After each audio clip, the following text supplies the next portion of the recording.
is consciousness? Is it tied to neural activity like I always thought it was as a university professor in neuroscience? Or could consciousness exist without neurons? In most of these cases, during surgery, your eyes are taped shut. You cannot see through your eyes no matter what. Then the person actually gives you evidence from a perspective outside their body that they are recognizing people in the room and saying exactly what they were doing. Now, I don't know as a neuroscientist how the neurons in my brain and my five senses could do that. And so that's why I added a master's degree in Asian studies to my PhD, and I began to explore the concepts shared by the writers of medieval texts of Kashmir, which also support the view that consciousness is fundamental and that matter is derivative from consciousness. And that's what I've been studying now for the last 15 years, is understanding in neuroscience how our brain filters out this wider awareness, just like they were saying in Kashmiri Shaivism in the 10th century. It may be a silly question, but I will ask, what do you think happens after death? We don't go away. Now, whether there's reincarnation or not, every religion, philosophy may be different. It makes a lot of sense to me that we would come back to continue learning. Ian Stevenson, University of Virginia, Jim Tucker at University of Virginia have done many, many studies looking at cases suggestive of reincarnation, and they look very, very credible. And I say that this is important because so many people in our society are afraid of the dying process and death. And the medical profession is only trained in keeping people alive and not helping them make that transition, which we're all going to have to go through. Would you agree with Jung? He said that the future of humanity depends on how many people achieve individuation. And what is the future of humanity in your view? That's a wonderful question. And I think that I totally agree with Jung. And I believe that more and more people are understanding now the truth of what he said. And to me, the key is... Hello, Marjorie, and thank you very much for taking the time for this interview. You've completed your university studies within the materialist reductionist paradigm. So I guess it would be fair to say that you started your career as a scientific materialist, right? That's right. Right. But at some point, you've extended your research expertise to NDE and the so-called fringe phenomena. In fact, you are the research director of the International Association for Near-Death Studies. But what is your current metaphysical position and how did you come to it? So first of all, I want to say regarding all of that, I'm going to be wearing two different hats today at various times during this talk together with you. And the first, of course, is the hat of the neuroscientist with the PhD and graduate training in rehabilitation medicine. So I was a professor at the University of Oregon for 35 years and chair of the Department of Human Physiology for 7 years, and also a member of the Institute of Neuroscience. And related to that, I wrote over 200 papers in neuroscience related to brain development, aging, and neurological disease. And I received grants from the National Institutes of Health in the United States for 35 years, from $500,000 to $1 million per grant. And I also wrote a textbook for clinicians on assessing and treating patients with movement problems called Motor Control: Translating Research into Clinical Practice with my co-author Anne Shumway Cook, and it's now in its 6th edition. But I also will be wearing a second hat, and that is the hat of a meditator, which I've been practicing for 40 plus years.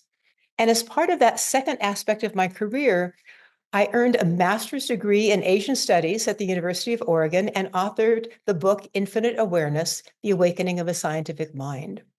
And that book has received a number of awards, including the Parapsychological Association Award and the Body, Mind, Spirit Award. And as you mentioned, I'm also president or research director of a number of academies, including the Academy for the Advancement of Post-Materialist Sciences, the AAPS, for which I'm president, then the research director for the International Association of Near-Death Studies, and co-director with David Lorimer of the Galileo Commission, which does research, again, on these various end-of-life and consciousness being fundamental type phenomena. And I've also published research exploring, as you said, the nature of consciousness, including the phenomena of near-death experiences, spiritual awakenings and transformation, and end-of-life experiences, and also transformational effects regarding meditation and, for example, Tai Chi. And then finally, I recently published a book with David Lorimer called Spiritual Awakenings. Scientists and academics describe their experiences, in which 57 scientists and academics talk about their own spiritual experiences and how they transform their lives, but also the barriers to sharing them with others, and especially other scientists. So I'd say then that my metaphysical position today, with those two hats that I'm going to be wearing in the interview, is similar to that of what I would call the venerable quantum physicist Max Planck, in which he stated, "I regard consciousness as fundamental, and I regard matter as derivative from consciousness." I totally agree with him. And I believe this is the same view as Bernardo Kastrup, Federico Faggin, who I'll talk about later on today, and also other scientists today. And this worldview is often described as idealism, but I think that words with an ism after them can often be misinterpreted because everybody may have their own idea of some aspect of that idealistic perspective that I'll be talking about a bit today. And you ask how I came to that particular perspective, and that takes a little explaining. So I'll tell you that I started out my university training and my career as the materialist neuroscientist, believing that consciousness was solely produced by the activity of neurons in my brain. And then in 1976, as a young professor, I had an experience in meditation that opened up for me an awareness of a dimension of reality that I'd never before experienced. I was invited by my sister to a meditation retreat. And though I was skeptical, I was curious. I think curiosity is a very important aspect of a scientist, and I decided to attend. And in the first meditation, I had an experience of expansive, joyful energy in my heart. And the energy seemed like it was coming from my heart, but radiating out through my whole being and beyond. It felt like it was filling my entirety and everything around me. And it felt like nectar. It felt like pure love. And it felt like it was the most incredible experience I had ever had in my life, beyond any feeling of love and joy I'd had before. And words went through my mind that had nothing to do with scientific analysis. They were, "I'm home. I'm home. My heart is my home." And what's interesting about this is that afterwards, without any effort on my part or even willing it, I made a 180-degree shift in my habits beginning the morning after I returned to my university position in Virginia. I got up at 5 a.m. in the morning and I meditated. And I did it day after day, and it's never stopped. And it's because I knew that somehow after that experience that just below the surface of my awareness simmered this quiet equanimity, this quiet ecstasy and love. And I tapped it once. And so I had the feeling that it was there waiting for me if I could find it again. And that created a shift in my worldview. And I now had a professional dilemma. I asked myself, is my worldview really based on classical Newtonian physics, or could it be more than that? And I asked, what is consciousness? Is it tied to neural activity like I always thought it was as a university professor in neuroscience, or could consciousness exist without neurons? So that awakening created this longing inside of me to understand the deeper nature of reality that I tasted in those moments. And so that's why I added a master's degree in Asian studies to my PhD. And I began to explore the concepts shared by the writers of medieval texts of Kashmir, which also support the view that consciousness is fundamental and that matter is derivative from consciousness. And I've published a paper with Dr. Ben Williams, who's a Sanskrit scholar who got his PhD at Harvard University, on similarities between these views and those supporting the primacy of consciousness from neuroscience today, trying to put together those two worlds in my life. And I should say it drives me every day to explore more deeply the phenomenon of expanded consciousness, whether it's generated through meditation or near-death experiences or other events in our lives. Marjorie, I'm just listening to you and thinking. So the key thing for that switch to happen was really a personal first-person experience, the transformational experience that you've had, because you were just a happy scientist, happy materialist scientist, and then all of a sudden you experienced something which collided with what you were thoughts and what you were doing. So, but I was wondering, how did it work for you initially? Because clearly there was a road, but initially, how did it work for you? So you said, okay, I see it's not the reality or whatever. Reality is a big word, right? Seemed to collide with what I was told at university and what I'm teaching my students. So in the research, what I'm doing and the worldview that I adhere to. How did it work for you initially? I'm just curious.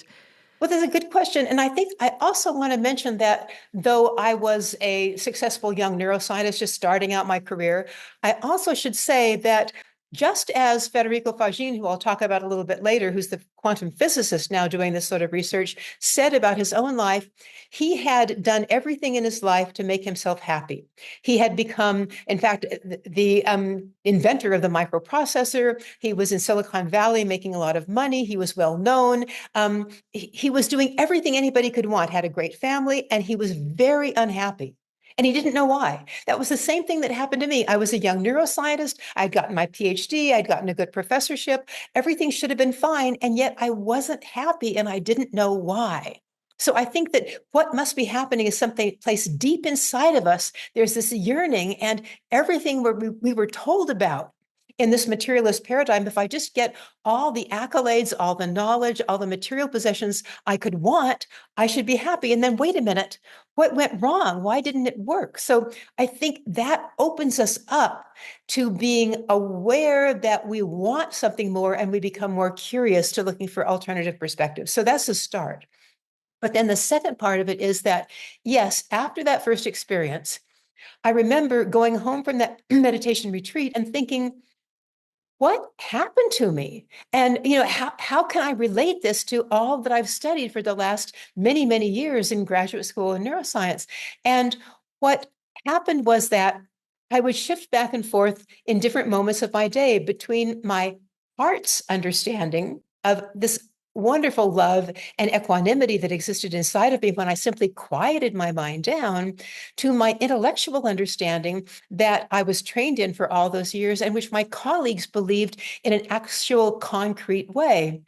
And I would remember I would go to a meeting, for example. I went to a meeting in Sweden one summer, giving a talk at the meeting in Sweden, and all of my friends were absolutely materialists. And I realized I began to question myself. And then I had to remind myself to go back into that place of equanimity inside. And there it is again. Oh, yes, that's what I'm really looking for. So I would say that during my first years, it was this fascinating thing of, can I trust my own interiority? Can I trust my own subjective experience and not just believe the intellect, which is telling me something else from my background, my culture, my career?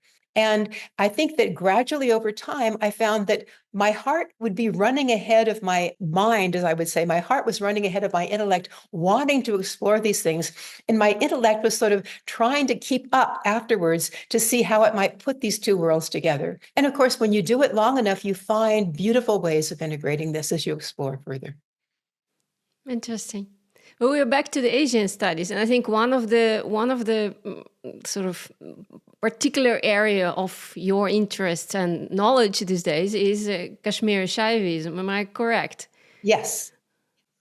Okay. And how did you arrive at that? Because most people stay with Advaita Vedanta or some a little bit more known systems. And by the way, maybe we should say what Shaivism actually is, because not everybody knows. Many people have heard about Vedanta, but not Advaita Vedanta, but not about Kashmiri Shaivism.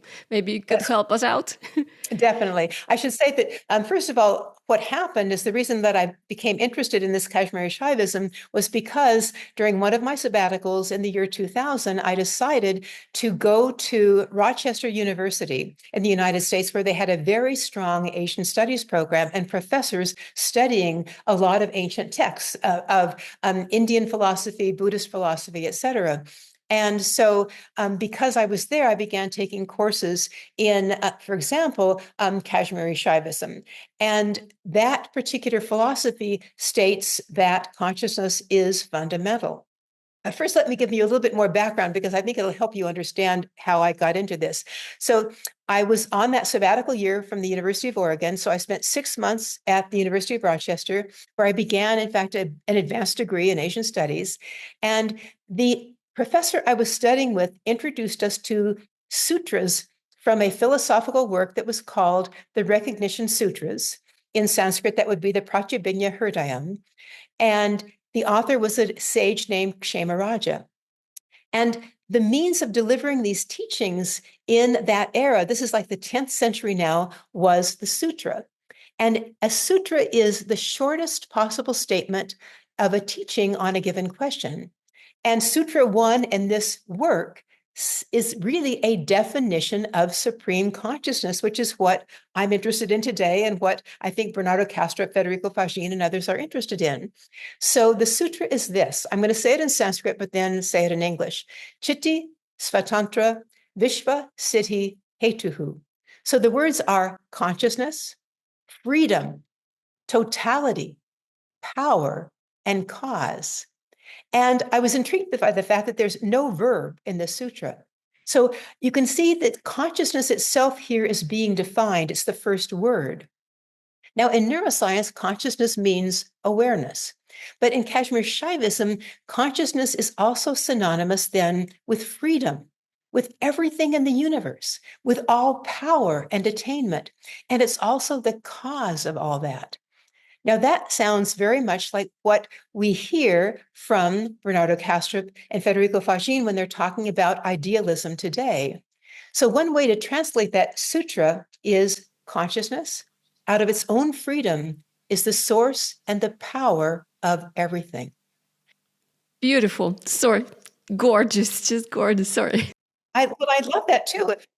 And so the point is it's seen as the energy and the origin of all that is, and it's the force by which these manifest into form. Now, I'm going to give you 2 more sutras because I think they help even unpack it further. The second sutra says, consciousness itself descends from that expanded state to become the mind, contracted by the objects of our perception. Thus, this pure consciousness has the capacity to contract into the separate awareness of each individual, that is all of us, defined as actually all the entities in the universe, taking the form of our sense of material reality around us. And that material reality is whatever we choose to put our attention on, whatever we perceive and understand from that perception. And the sutra is saying that the mind actually takes the form of our perceptions and our thoughts. And I think this is critical. It takes the form of our thoughts. Now, the next sutra adds one more level of understanding. It says, the person whose nature is the contracted mind, that's my contracted mind, experiences the illusion of duality. We feel we are separate from everything else in the universe. So when I read those sutras, I thought of the papers that Bernardo Kastrup and Federico Faggin and others have written about the nature of consciousness because they sound so similar, talking about these individual points of consciousness awareness that come from this expanded awareness saying, let me know myself. And therefore, the way I can experience myself is to become many points of consciousness, learning from the other points of consciousness. So I want to say just one more thing about this Kashmiri Shaivism, and that is that there's one other text by another sage called Utpaladeva, the same 10th century time period, called the Stanzas on the Recognition of Shiva. Shiva is simply the nature of universal consciousness. That's their word for it. And what I like about this is that what it does is it adds one more bit of essential knowledge, that the reason we become ignorant of our essential nature when we become points of consciousness in space, you and me, et cetera, is because of our ignorance of who we really are. And the ignorance comes from the fact that now we create thoughts as we're looking out at the world, trying to identify different points and objects in the world. And so we carve out from this expansive consciousness a bird or a rabbit or a tree. And in doing that, we basically cognitively separate that from everything else. And we often ignore the other things that we aren't naming. So right then, we have created the illusion of duality. And we have actually filtered out much of the universe as we only focus on the things that we have concepts for. And to me, that's very, very similar to the modern understanding of filter theory. In fact, they call it the filter theory there. And that's what I've been studying now for the last 15 years, is understanding in neuroscience how our brain filters out this wider awareness, just like they were saying in Kashmiri Shaivism in the 10th century. Fascinating. I love the sutras, I must say. um, but Marjorie, the difference between Advaita Vedanta and Shaivism, Kashmiri Shaivism, it's only related to the fact that Advaita says that the world is Maya illusion, and Shaivism says world is Shiva, or the manifestation of Shiva. That's it, or more or less. There are a lot of different complexities because they came from slightly different parts of India in the same sort of time period. But I would say that non-dual Advaita Vedanta is very much like Kashmiri Shaivism. There's other Vedanta that is a dualistic form, which says there is, in effect, consciousness, and then there's the world, and one is separate from the other. But I think the point is that what Kashmiri Shaivism is saying is that literally consciousness comes into every aspect of the world as the world is created, as it is basically crystallized out of infinite awareness, infinite consciousness, to become the infinite particles, numbers of particles or entities that we are. It retains all of its original characteristics, its creativity, and also its ability to re-know itself from its ignorance, to recognize itself. That's why these sutra texts are called recognition sutras. And I think that's the important point, is that we know who we are at a subtle level, but we have to recognize it. And I think that Bernardo, Kastrup, Federico Faggin really say exactly the same thing. And I just want to remind you, I've been reading Federico Faggin's book, Irreducible, meaning consciousness is irreducible. And this is what he says about it in terms of his own understanding of consciousness or idealism. He says, basically, it begins with the source of consciousness, which he calls the creative principle. Well, I would think people from Kashmiri Shaivism would also call it the creative principle, which he calls the one consciousness and defines as a unified quantum field. So that's the difference. Now we understand quantum mechanics. So Federico Faggin can talk about it in terms of this quantum field, which is a probability cloud of possibilities, which is exactly, again, what we were talking about before consciousness becomes crystallized into reality. It was a probability field that was waiting to come into a three-dimensional space-time realm in a certain sense. And the other thing that I think is interesting about Faggin's version of this, and I think Bernardo talks about it somewhat similarly, he says, this one consciousness gives purpose, meaning, and direction to the universe. And it wants to know itself, to fulfill itself, and thus enjoy and love its existence. So I'm thinking that sounds so similar to these ancient texts. And he also says its essential and irreducible properties are consciousness, free will, just like they say in Kashmiri Shaivism, holism, it's one, dynamism, it's actually constantly creating, and life itself. And then the other thing that's so similar in the modern view of idealism is the process of knowing itself involves the creation of consciousness units, which Federico Faggin calls parts whole because they're part of the same whole of that one. And he says that every new self-knowing in the universe is an entity that represents the whole, but is not separate from the whole. So we are not separate. We represent the whole, but we have our own ability to create, and we create further, each one of us. So I think to me, it's like, wow, these are so similar. And the fact that the consciousness units have free will is an important part of modern idealism.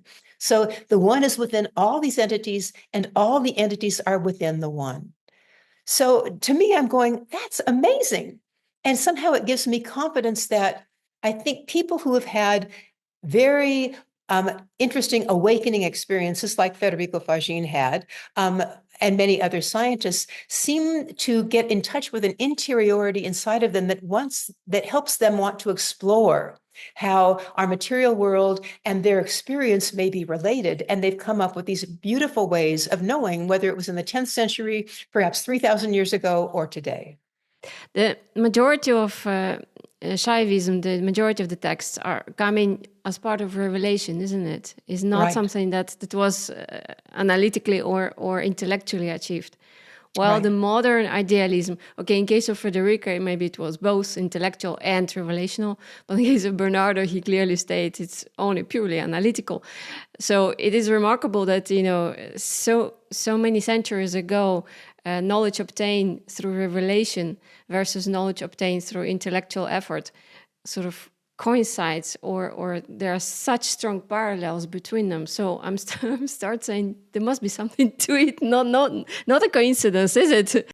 Right. But and I also want to mention that many of the texts, in fact, that were written in the 10th century, whether they were Buddhist texts or these texts from Kashmir, and I want to mention that Kashmir and Tibet are just right across the mountains from each other, and they interacted a lot throughout the last 2,000 years.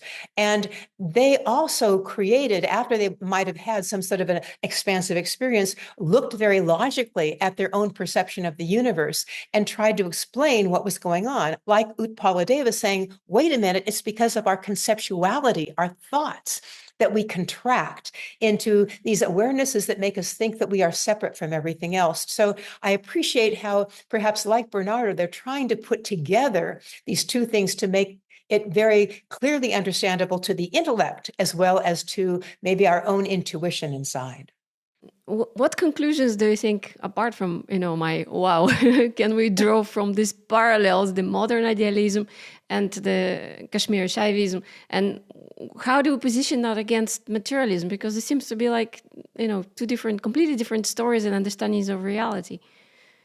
Well, they are, and yet obviously I think they're complementary. And so one thing that I always talk to people about when I'm giving a presentation is I show them one of those paradoxical figures. And one example, again, is a vase that you see in the foreground in black. But if you look carefully at the diagram, you see that the white background really shows you two faces that are facing each other. And it depends on whether you're focused on the foreground of the black vase or the white background, whether you see a vase or a face or two faces. And to me, that's what's happening with materialism and what I might call consciousness being fundamental. As a materialist, I was focusing only on the vase that was in my foreground. It was my five senses. And they certainly seemed like my superficial absolute reality. But when I had my experience of quieting my mind down and seeing something more expansive, I then saw that something else was there as well. And so it's not that it's ever an either or. And I keep trying to emphasize that to my students and to my scientific colleagues. All I'm saying is, can you expand your vision to include the vase and the face, the five senses and the objective universe that I see through my five senses with my intuition and a vibratory felt sense that is also there at the same time, that goes beyond what my five senses and my neurons in my brain can actually explain about reality. The phenomena that go beyond what my five senses can do. And this just reminds me, when I look at the fundamental aspects of what I would call consciousness being fundamental, they include things like not only it's causal, physical reality, of course, is its manifestation, but all conscious entities are linked or entangled. And as a neuroscientist, I couldn't accept that. But the more I look at research coming out today, the more evidence there is for that. And I want to give you just one quick example because I just learned about it. It's research that has been done by Diane Hennessy Powell, a neuropsychiatrist, on children with autism who usually cannot speak. And they are now being given tests to show that they have almost 100% mental telepathy with their mothers, who they are emotionally linked to. And she's done this experiment with many of these children. She will put the child in a room and the mother across from the room so the child can't see even like words the mother is looking at or a book, and simply has the mother look at, for example, a picture on a book, and the child will tell you what the picture is. And they can do this if the mother's in another room. There's no way they can be communicating at a verbal three senses level. And yet these children again and again are absolutely accurate. And the point is, it was partly probably because they couldn't use their normal senses because they were autistic. And so they developed telepathy, the ability to mentally know what another person is seeing or thinking. So, I mean, we have so much evidence these days from a number of different types of experimental studies. I'm saying, look, the fact that consciousness is entangled looks like it's getting more and more obvious. So I think that those are the intriguing things that I'm finding that my curiosity is helping me see. And I didn't have that curiosity when I was a materialist. This is why I believe in expanding our awareness. If we expand our curiosity, we'll see the data that are lying there in front of us, but in a different part of that paradoxical view of vase and faces. Yeah, one of your areas of expertise is the physiological and transformational effects of mystical experiences, NDEs, meditation, and after-death communication experiences. So I'm curious, what are the most interesting research cases and stories that you have come across in your career? And what have been the biggest aha moments for you as a scientist and possibly as a meditator? Yeah, I think that is probably a key part of what I have been learning in the last many years since I began exploring this. And I want to mention, of course, that researchers believe, typically who are materialists, that neuroscience basically says that a near-death experience could not occur because, in fact, if the neurons are not functioning normally, there shouldn't be a way that you should have these amazing experiences people talk about. But the people that have done careful research in the area feel that there are very strong cases giving evidence for the fundamental nature of consciousness, meaning that it doesn't emerge solely from the activity of neurons in our brain. And so I want to mention that there are a number of carefully conducted studies now, first of all, as prospective studies, which means that they bring all the patients into a hospital network that had a near-death experience, that had cardiac arrest. And if they survive their cardiac arrest, they ask them, did anything unusual happen during your cardiac arrest and resuscitation? And if they say yes, and they then explain a near-death experience that happened, they then carefully interview them. And the point is that they know that these people who had cardiac arrest, which lasted more than, I think it's about 20 seconds, had flat EEG, which means the whole cortex of the brain is silent. And they found that about somewhere between 18 and 20% of those people in one study by Pim van Lommel in the Netherlands had an NDE, and about 12% had what they call a core NDE, meaning that they left their bodies and often experienced things outside of the room they were in, et cetera. And again, flat EEG, cardiac arrest. And what I want to do right now is say that, first of all, we have the evidence from these prospective studies that say, yes, this exists. And yes, the people see things that they couldn't see with their five senses. And just before I even go into any of the cases, think about this. In most of these cases, during surgery, your eyes are taped shut. You cannot see through your eyes no matter what. In another case, the ears have loudspeakers in them because they're trying to see if there are reflexes from hearing that are available. And so the ears are in effect taped shut. Okay, then the person actually gives you evidence from a perspective outside their body that they are recognizing people in the room and saying exactly what they were doing. Now, I don't know as a neuroscientist how the neurons in my brain and my five senses could do that. So I think that's one of the key issues that I'm thinking about as I'm trying to evaluate the authenticity of these various cases. So the first one I want to tell you about is actually one that is by Pam Reynolds, which was actually looked at very carefully by Dr. Sabom in Georgia, in Atlanta, Georgia. And the reason why this one is so powerful is that blood was drained completely from her brain during surgery for a brain stem aneurysm. And she had an NDE during that procedure. So I'll just give you a little bit of a background on it to see how powerful I think this particular case is. So she was 35, and she was a suburban mom with classical music training. And she went to a neurologist because she began to have trouble speaking. And he found she had this aneurysm, which was a ballooning of a blood vessel in the middle of her brainstem. And it was already leaking blood into her brain. And the neurologist told Pam Reynolds that the aneurysm was situated so that its safe removal was pretty much impossible using standard neurosurgical techniques. So you can imagine in the middle of your brainstem, you don't want to be cutting through the brainstem to get to an aneurysm and try to protect it. But Pam found that Robert Spetzler, who is a neurosurgeon in Phoenix, had developed this new surgical procedure to deal with these risky aneurysms like the one she had, and he agreed to do the procedure for free. Now, at the beginning of the procedure, she was given a sedative intravenously to put her to sleep, and her eyes were taped shut. And she was given a barbiturate to stop her deepest brain functions. Now, in the next 4 hours of the surgery, Dr. Spetzler, assisted by his team of 20 doctors and nurses, performed that surgical procedure under hypothermic cardiac arrest. Okay, so they cool the body down and they stop the heart and they drain the brain. So basically, this procedure involves the patient's vital signs, the lungs, the heart, chilling the body to 60 degrees Fahrenheit, and draining the blood from the affected body part, in this case, the head. So not only is she given medication to put her into the deepest coma, but then you add on to this hypothermia, which puts her into an even deeper coma. So her brain is as asleep, as comatose, as unresponsive as it can possibly be. And when he was asked if Reynolds could see or hear anything during this time, Spetzler said, absolutely not. Yet she did.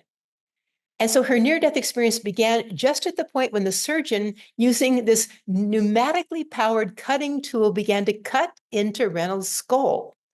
And this is how she described it. So this is after the fact. She is now aware of what's happening in spite of all of this. She says, the next thing I recall was the sound. It was a natural D. Remember, she's a musician. As I listened to the sound, I felt it was pulling me out of the top of my head. And the further out of my body I got, the more clear the tone became. She said, I had the impression it was like a road, a frequency that you go on. I remember seeing several things in the operating room when I looked down. So again, she's looking down from above. It was the most aware that I think I have ever been in my entire life. She said, I was metaphorically sitting on Dr. Spetzler's shoulder. He's the surgeon. It was not like normal vision. It was brighter and more focused and clearer than my normal vision. And she said, there was so much in the operating room that I didn't recognize, and so many people. So she saw all those people on the team. She said, I thought the way they had my head shaved was very peculiar. I expected them to take all of the hair, but they didn't. She said, I saw then the thing that I hated the sound of, and it looked like an electric toothbrush, and it had a dent in it, a groove at the top where the saw appeared to go into the handle. I want you to be aware that even if a skeptic might say maybe this was a hallucination, she was seeing these verified events in the room from outside her physical body with her eyes taped shut. Pam Reynolds says she also remembered hearing a female voice saying that her veins and arteries were small. And in fact, while Spetzler operated on Pam's head, a female surgeon located the femoral artery and vein in Reynolds' right groin, and they did turn out to be too small. And so the left artery was used. So they then did that hypothermia procedure. So once her heart stopped, Reynolds' brain waves flattened into their electrocerebral silence, and her brainstem function weakened, and clicks from that ear device that was clicking into her ear produced more and more lower spikes on the monitoring electrogram of her midbrain, or excuse me, her brainstem function. So she was now in total brain shutdown, and that was the time for their daring surgical maneuver to begin. And in this period, her near-death experience progressed. And now she said there was a sensation like being pulled almost out of her body, but not against her will, she said. She said, I was going of my own accord because I wanted to go. And the feeling like I was going up this elevator really fast, like almost in a tunnel, but not a tunnel. And there she ended up meeting her grandmother and a number of her relatives. And her family told her, It's not your time. You cannot go any further. You need to go back. And she said, then I saw my body back in the surgical room. And she said, I didn't want to get into it. It looked terrible. It looked like a train wreck. It looked like what it was. It was dead. I believe it was covered, she said. It scared me and I didn't want to look at it. When it happened, she said, though it was like diving into a pool of ice water, it hurt. And of course, the point is that she survived. She woke up later in the recovery room and survived for many, many years. But I think the point is that we do know from the surgeon's accounts that it would be unlikely, almost impossible, for Reynolds to have seen or heard the bone saw with her eyes and her ears taped shut and with loudspeakers in her ears.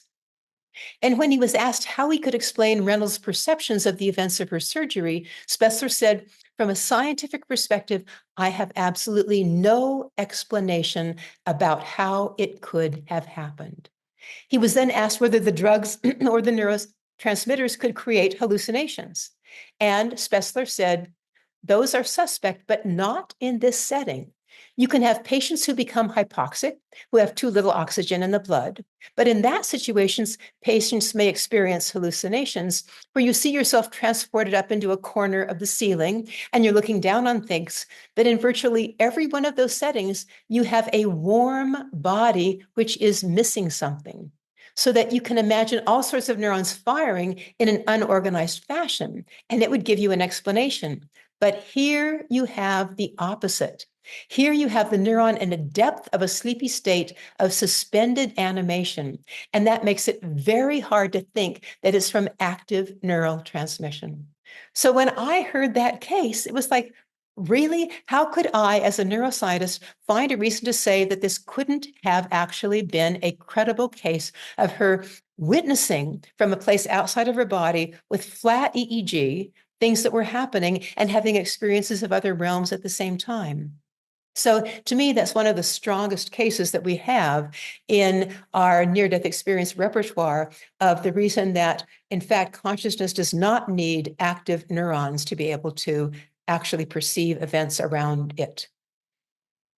Fascinating. I mean, I'm always fascinated by these cases, and also when people start arguing on our channel, because we've done an interview with Dr. Pim van Lommel, and people say, yeah, it's only 18% that remember, so that doesn't really count. It must be some reason science still doesn't know, because it's so few people that actually remember something at all. Yeah. What would you say to that? Well, and I would say to that is, I often wondered about that myself. And of course, because I look at the literature very carefully and also cases that might come up, I found about, I think it was a year and a half ago, a case that was actually reported by Stephanie Arnold about her own near-death experience during cardiac arrest during the birth of her second child from amniotic fluid embolism that happened to her. And what was interesting about this case was that she had no memories of a near-death experience right after her resuscitation, but she recovered her memories of the NDE only later after she was under hypnosis. And then when she shared the recordings of the hypnosis sessions with her hospital staff, her husband, and the other caregivers, they verified everything she said. And I think that's important because recent prospective studies, like those of Pim van Lommel, only do see these NDEs in maybe somewhere between 18 and 20% of cases, depending on the study. But as you say, some people then say, well, wait a minute, how can it be real if people don't have this all the time? And what's interesting is that the well-known MD Sam Parnia said, why would it happen in only, say, 18% of the cases? And he proposes that these percentages may be low, not because they don't occur in more individuals, but because patients had retained no memory of the event. And he states that that possibility really raises the issue of experiences in relation to death being much more common than we've previously estimated, with some individuals being aware during cardiac arrest but having forgotten the experiences until later they try to attempt to recall the events. Most people can't, but now studies are showing that under hypnosis, these memories have this new tool for coming now to the surface. I like his phrase. He says, basically, that these enhanced methods may permit access to a larger iceberg of memories outside the range of those normally attainable through explicit recall. So to me, it's like, oh, wow. I certainly am aware that that happens because we know in our dreams, the dreams are happening in absolute, like clear color. And as soon as we wake up, they're gone. And no matter what I do, I can't remember them. So in fact, I think there is research showing that we remember best events that happen in a particular state of consciousness when we go back to that state of consciousness. And that's sort of what you're doing in hypnosis. You're going back to this quiet brain where you were in the NDE, and then that memory can come back. And I just want to mention to you in this case of Stephanie Arnold that I published a paper after doing an interview with her. And I know that Robert Mays and others have also looked at her case carefully. And there are 14 separate events that happened during her cardiac arrest that were later verified by hospital personnel when she actually recovered these memories during this hypnotherapy. And I'll just name a few of them for you so you get a feeling of what she actually had verified. So one of them was that she saw another doctor who was not her own doctor, who was named Dr. Levitt, delivering her son Jacob. And she was wondering, why isn't Dr. Levitt delivering my son Jacob? Well, when she mentioned this, Dr. Park, the resident who delivered her son Jacob, confirmed that she had delivered him. And they said that's typical in a teaching hospital. You allow the residents to go ahead and do some of the parts of a procedure. Another was Arnold saw another doctor, again, this is a Dr. Lim in the operating room, standing next to the EKG, though she was not scheduled to be in the operation. And again, Dr. Lim confirmed that at the last minute, she decided to attend Arnold's delivery. So all these things were seen with her eyes taped shut, again, under cardiac arrest. She says she also saw a brunette nurse push the code button when she had cardiac arrest. And Dr. Higgins verified that it was this brunette nurse that did that. Arnold saw Dr. Higgins put a tube down her throat to get her breathing back, and Higgins confirmed that it was the one that intubated Arnold. And she also saw one of the nurses who was very big and strong starting compressions, and she recognized her a year later when she met her for the first time and said, "You were the one that broke my ribs during the compressions." And the nurse, Jessica, confirmed that that was the case. So I heard those particular events and the fact that they were all corroborated when the hospital staff saw the recording of the hypnotherapy session. And they said, you were explaining everything exactly as it happened. So those are the reasons why I say, look, a lot of these objections that people may have are because they haven't looked carefully at the research literature. And now the reason I published that case study was because I wanted to get it into the Journal Explorer, which would be on the PubMed database, where doctors and other scientists would be able to access it when they were looking up, for example, a keyword like near-death experiences, and they would find that and then see the evidence that is there. Amazing. I mean, just mind-boggling, really. But so what we are saying basically here is that the reason why people do not remember, or very few people remember NDEs, is because somehow we don't have access to those memories. The memories are there, the events are there, so the memories created. It's just we don't have access the same way some of us do not have access to dreams. There are people who never dream in their entire life, right? They have dreams, certainly have, but they don't remember, so to speak, right? So the entire life they say, I never dream. Doesn't mean that they don't. So the same with the NDEs. Yeah. Okay. That clarifies somewhat. Please go ahead. You were saying something. Yeah. Well, I would say that there are just two more cases that I won't go into detail on, but they're also very strong. One is the case that I actually also published with Dr. Bettina Payton, who had cardiac arrest during a cesarean section for the birth of her third child. And once again, she had her eyes taped shut. And yet at a certain point, she, of course, hears the surgeon say, basically, it's the anesthesiologist say her blood pressure is too low. How far along are you in the surgery to the surgeon? And he basically says her blood pressure is plummeting fast. And at that point, she hears a loud expletive because, in fact, her blood pressure has plummeted. And they then go ahead and press that red button to call a code into the wall because her heart has stopped. And she then is watching all of this now from above her body in the operating room, seeing everything in the operating room. She then leaves for a period of time and goes, she says, she realizes it's not another realm, it's another state of consciousness that she is in, where she feels one with this sparkling like intelligence. And she feels totally happy there, but then is told, you have to go back. She goes back, enters the operating room, and sees the code team rushing into the room, trying to revive her. And then this white-haired surgeon coming in, weaving his way through the room to her side, taking his hand, reaching into her blood-filled abdomen, locating the aorta, clamping his finger around it, clamping it shut. And that's when her heart stops pumping again. And she knows that she's going to live because she's watching all of this happening. And she then again hears a nurse whisper in her ear that you have a baby that's a beautiful little girl. She survived. She wakes up in the recovery room later from the anesthesia. And before anybody can talk to her, even though she has a trachea tube in her mouth still, she motions for them to say nothing and for a napkin. And she writes on the napkin, I know my heart stopped. I know my uterus is out because they did a hysterectomy, and I know I have a baby girl, so that she could tell them before they could tell her exactly what happened. And she said, from that moment, she knew that consciousness was fundamental, that she was not just this physical body. And she had been an atheist ahead of time, but that experience now told her, I'm much more than my five senses and the neurons in my brain. So once again, she was an MD.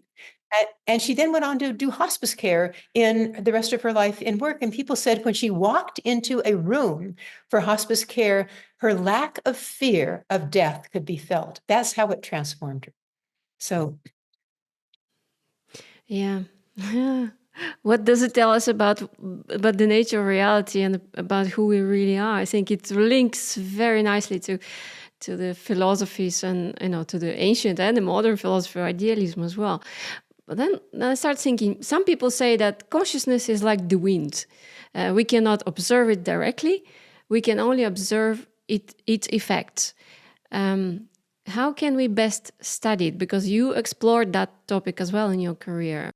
yes, and I think it's a really good question, because I think one of the things that you and I might talk about is whether it helps to be a meditator studying consciousness or to be a purely objective scientist coming from the outside studying consciousness. And I think the first point is that no matter what area you're studying, I believe the important point is that you be an expert in the field to begin with, so that you understand the questions in a very clear and precise way. So when I was doing my work on, for example, balance control in patients with Parkinson's or with a stroke, the fact that I had 20 years of research as my background made me, I think, a better researcher in asking the right questions and creating my hypotheses. The key is that I have to be willing to accept alternative hypotheses. So yes, I have my own idea about how an experiment might turn out, but I'm open to other ways that it might turn out that will tell me even more about the mechanism. So I'm not afraid of what I will discover in my experiment. I think it's the same way with a meditator. I think that meditators are probably very good scientists studying meditation because they have watched the phenomenon in a certain sense from their own interiority. What blocks their ability to have expanded awareness, what helps that happen, and then they simply need to couple it with real curiosity about what is happening in their brain and or beyond, so that they can be both very, very intuitively curious, but also be able to accept whatever they see and look into it more deeply. If things don't really explain themselves immediately, they can begin to unravel it more and more and go deeper and deeper. So that's the first part of the the question. But I think the next part really is, if people now are students that are coming to me to say, okay, Marjorie, what do you think is the best thing to do if I want to go and study consciousness? And the first thing I want to say is that I think that the academic environment is slowly changing, and there are more and more professors doing research related to the fundamental nature of consciousness.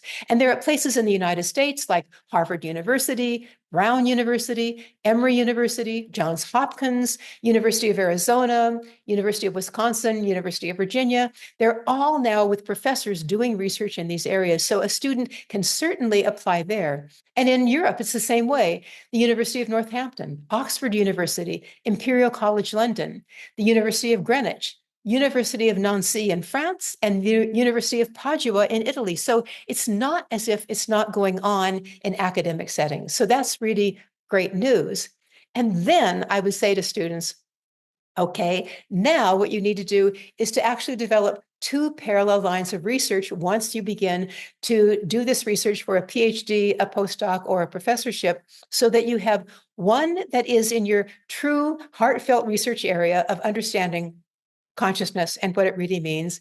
And the second is in a more mainstream area where your colleagues are comfortable and they will accept your credibility because you're getting grants in that mainstream area and you're publishing in that mainstream area. And that means you're credible also at looking at these other areas like, is consciousness fundamental?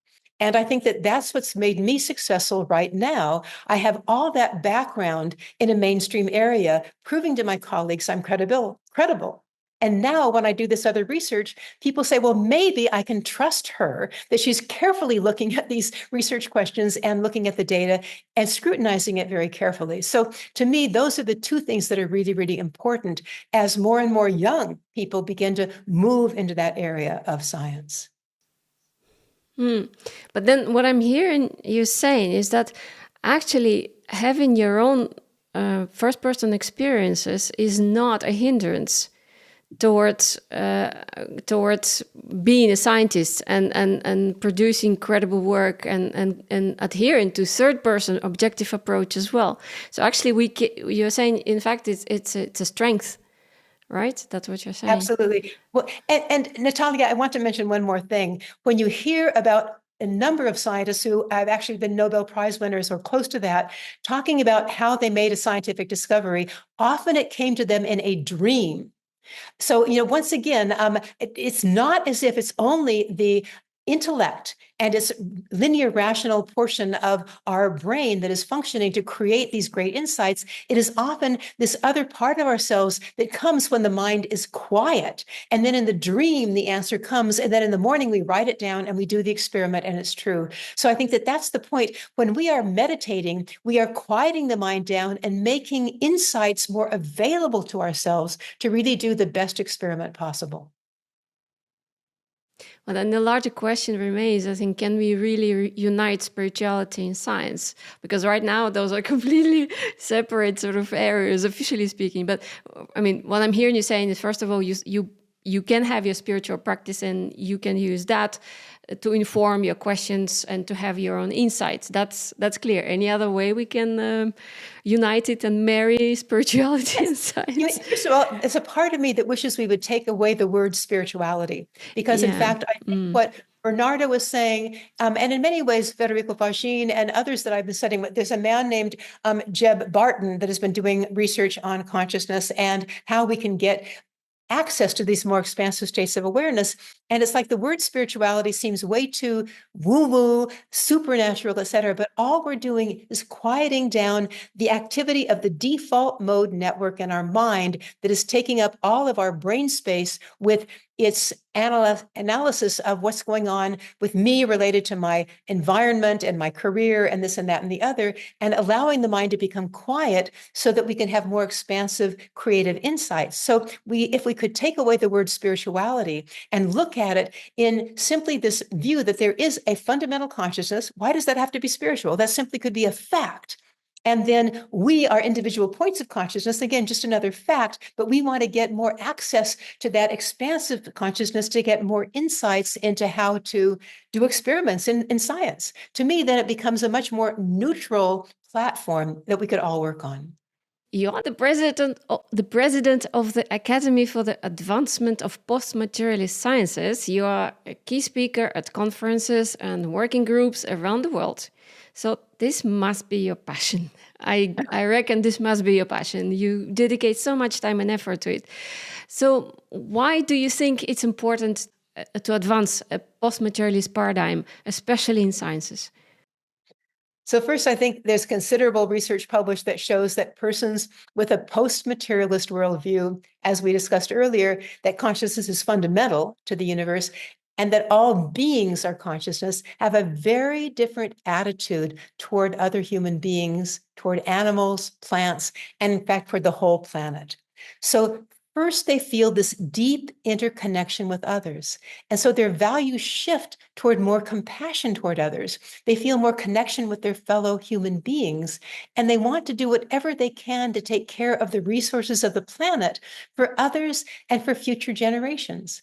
And I have written papers on this, and I know many others have begun to write papers on this in the last 20 or more years, examining changes in attitudes of individuals after they've had an experience that shifts their world view to one of the fundamental nature of consciousness and the data that support that perspective. So I would say that whether your change in worldview comes like Bernardo Kastrup from more carefully analyzing the data versus Federico Faggin from an experience in the middle of the night, it doesn't really matter. The point is that shift in worldview toward understanding that consciousness looks like it truly is fundamental and everything is interconnected can't help but change your behavior and your attitudes toward life.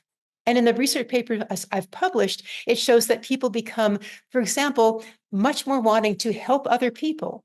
They're more altruistic. They also get along much better with their family, and they become less materialistically oriented. It's not that they eschew materialism, but they find that they appreciate the material things they have, but don't feel the necessity to surround them all the time with material possessions. So they have a much more balanced point of view in life toward what really is important to them and for taking care of others, feeling that unity with everyone around them, the animals around them, the planet. Their heart opens. It's like now their heart is really open and they feel that. So my sense is that wouldn't everyone want to have that? Wouldn't we all want to feel that sense that we have enough and we can share what we have with others? That brings me kind of to a quote by Carl Gustav Jung, and it's really good to quote Dr. Jung. So once he said that the future of humanity depends on how many people achieve individuation, or we might say enlightenment. You have studied the transformative effects of ESP phenomena and mystical experiences that often, not always, but often lead to enlightenment. Would you agree with Jung? And what is the future of humanity in your view? That's a wonderful question. And I think that I totally agree with Jung. And I believe that more and more people are understanding now the truth of what he said.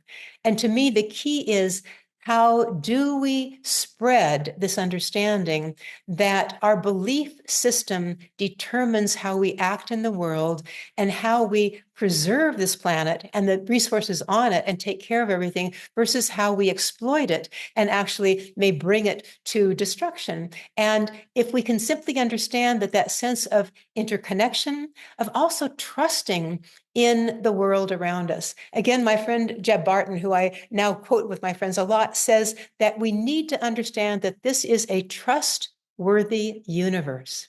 And that I am really co-creating, as part of an experiment, the expansion of consciousness within this universe. My joy and my passion is expanding consciousness through this creative experiment of being an individual in the universe right now with others. And it is trustworthy, it is full of love, and we can begin to focus our attention on those aspects of the universe and then experience those in our day-to-day life. It's partly what we choose to put our attention on that determines how we perceive reality. So to me, that's a key that Jung was also saying over and over again in all of his own works. And as an experienced meditator, and you've gone through this experience, being unhappy with your kind of routine materialist life towards doing rigorous meditation. It's a rigorous meditation routine, as far as I'm concerned, anyway. What can you say to people who are at the stage of where you were before your transformative experience? How can they make that step? what people should do to move forward, not get stuck in life, this the so-called rat race, homework, routine, and all these people telling me from the screen the consciousness and it's full of love, and I'm just doing that, daily, in out sleep next day, in out sleep next day. So here's what I learned myself. So before I had that meditation experience, I believed that my only value in the world was related to how much I actually produced, becoming a really good graduate student, getting my PhD, writing papers, getting grants, and that determined my value in the world.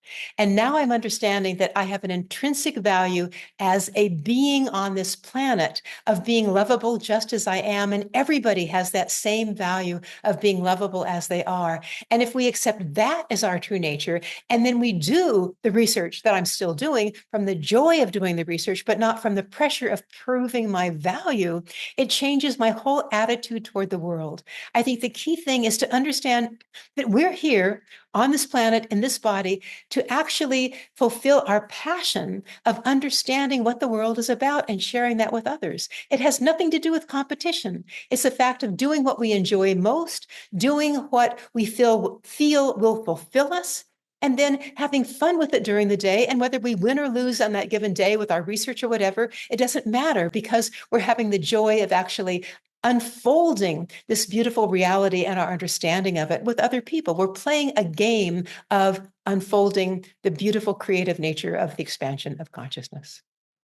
So it's not Maya, it's not an illusion, is it? No, not at all. Right. Where our audience can learn more about your work, and what publications and books would you recommend? Yes. So certainly my website, which is marjoriewoollacott.com, is a place that they can go for my articles and books to find out about them. I mean, the first book was Infinite Awareness, The Awakening of a Scientific Mind, where I began to talk about how I made this shift toward curiosity and then began looking at all these things that I talked about today. I think that's certainly a fun book, and it's an audio version with me recording it.